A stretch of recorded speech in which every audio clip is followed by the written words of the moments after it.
So Like, people using AI instead of going to the doctor yeah, because it's expensive to go to the yeah, doctor. yeah. He gives an example of there's actually a poison control center where they had a decrease in calls, which sounds good. When access is challenged, it's good to have less people calling about things that aren't critical. Right. They can go look it up on their own. But he said that at the same time, they're having an increase in severe cases.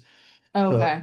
so I don't know exactly how the AI is sort of leading to more severe cases, but Yeah, I would wager that they're getting fewer calls because people aren't panicking as much because they took a little, like they bit off a piece of holly at Christmas, like their yeah, dog bit off a yeah, piece of yeah, holly at Christmas time.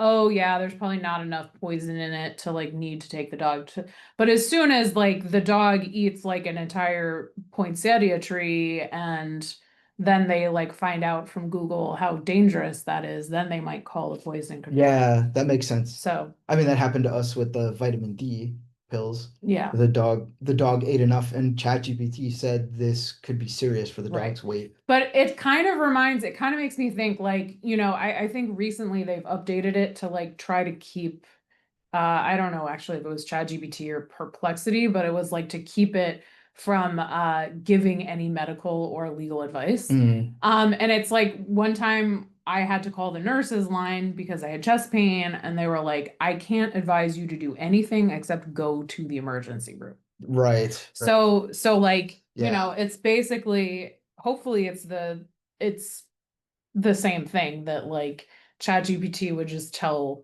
people like actually, I'm not you probably need to go to a doctor and not try to ask me. yeah.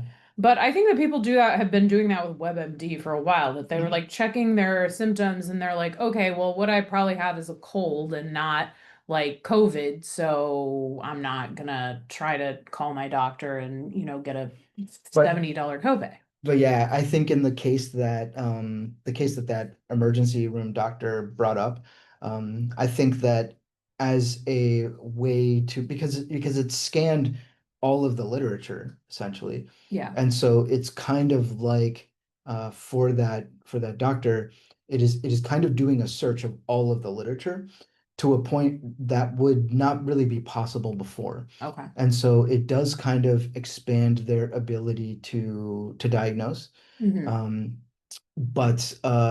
but yeah, I think he really emphasizes that you don't want to use it.